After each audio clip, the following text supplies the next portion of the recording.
Hey, welcome to the YouTube channel for the Renaissance English History Podcast.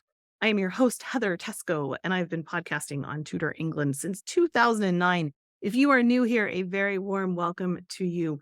Today, we are going to talk about Thomas Cubitt, who was a master builder in London. It's later than Tudor England. Sometimes I do that on my channel. This is mid-19th century, and it also ties into a book I wanted to share with you that I just finished, Belgravia by Julian Fellowes. So if you like the sound of that, if you like the sound of history in your YouTube feed, then go ahead and hit subscribe, and then you will never miss a video that I put out. So I just finished reading Belgravia by Julian Fellowes. Julian Fellowes also wrote Downton Abbey, and he's written a lot. He writes a lot about, he's kind of like a modern day, like Evelyn Waugh kind of thing, where it's like social classes. And just like with Downton Abbey, the servants have their whole world and get in intrigues with then the family above, that whole upstairs, downstairs thing. Julian Fellowes was also, he was in, and I think he wrote, don't quote me on this, but he was definitely in, and I think he wrote a show, it's a long time ago, Monarch of the Glen, which is this kind of Scottish show where it was it was on the BBC, but it was set in Scotland and beautiful scenery where this guy inherits, he becomes the laird of this kind of failing estate in Scotland and trying to figure out how he can make money off of the estate and keep the estate going. And it's set in the modern times, but Julian Fellowes was part of that. And he's very prolific. He's written a lot of books. So I just finished Belgravia. And the thing that I thought was really interesting about Belgravia, why I loved it so much, it was set in the 1840s in London. And that's when you see the period of huge growth in the Western kind of SW1 area to the west of Westminster. And that was because of a master builder called Thomas Cubitt. Thomas Cubitt was this developer and, like I said, a builder who developed so many squares. The kind of London that you think of, that kind of the West London and even up like Bedford Square with those white buildings, the white facades, and the kind of columns and buildings that are 4 or 5 stories high.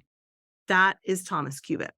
And his prize is like uh, most famous piece that he was part of that he built was the eastern facade of Buckingham Palace with the balcony on, the famous balcony that everybody goes out to wave on, or the royals go out to wave on. And it's kind of like a little nice little tie of the bow because his great, great, great granddaughter is Queen Camilla, who just went out and waved from the balcony that her great, great, great grandfather had built.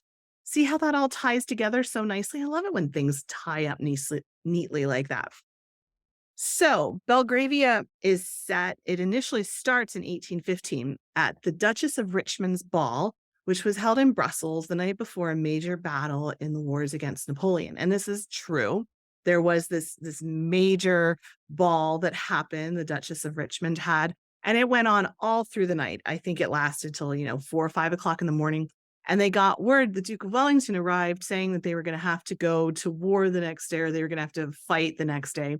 So a lot of the officers were just like, all right, well, I'm just going to stay and get drunk at this ball and then go fight. And they were still, kind of going to the battlefield wearing the clothes that they'd worn to the ball the night before. They didn't go home and change and get into their proper uniforms. And it was kind of one of these balls that went down, through the years. As the years went by, it took on this kind of epic proportions, and people are like, oh, the Duchess of Richmond's ball, did you hear about that? And so this book starts at the Duchess of Richmond's ball, and it features these two families. One is old money, and the other one is kind of like new money, and it's a person who worked with Thomas Cubitt. So that's how Thomas Cubitt comes into the picture. And he's at this point in 1815, he was still very early in his career, but by the 1840s, when the main part of the book is set, he's kind of made it, at least financially. He's very wealthy, but he still hasn't reached that high level of society yet. The family still hasn't. So it's this kind of struggle around that. So Thomas Cubitt's first major project was the London Institution and Finsbury Circus in 1815 as well. And then he worked on projects in Camden Town and Islington. He wound up developing the Isle of Dogs around Docklands now, where, of course, it's like all the skyscrapers and a lot of financial stuff is around in there. He worked on projects in Stoke Newington, so all around the outskirts of London. But then he started working with um, developing the area west of Westminster, which at the time was all swamps. People didn't want to actually build there. It was rivers and swampiness, and people didn't think it was actually possible to build in that area. And I'm talking the area like around Pimlico, down there west of Westminster. Thomas Cubitt was hired by a couple of people, including the Duke of Bedford, to develop some of these different places around West London. The thing that made him so unique and made him so special, he had this very revolutionary style of building, which we would now say just makes a lot of sense. But at the time, it was very different. So at the time, builders, when you hired somebody, there would be, you'd hire the plasterer for this and you'd hire the woodworker for that. And it was all just different people coming in and doing different things. So it was very complicated. It was a lot to keep track of. It was very expensive. Thomas Cubitt had the whole team that he had, he had everybody employed by him. So you could just hire him to come in and build your whole project. And also he would prefabricate things, which now, kind of makes sense too. And people do that. So he would prefabricate like the window frames and the door frames and all that kind of stuff. Totally unique. And it made it very cost effective, very inexpensive, relatively, for people to work with him. And so, yeah, we have Thomas Cubitt to thank for those clean lines, those facades, that whole look.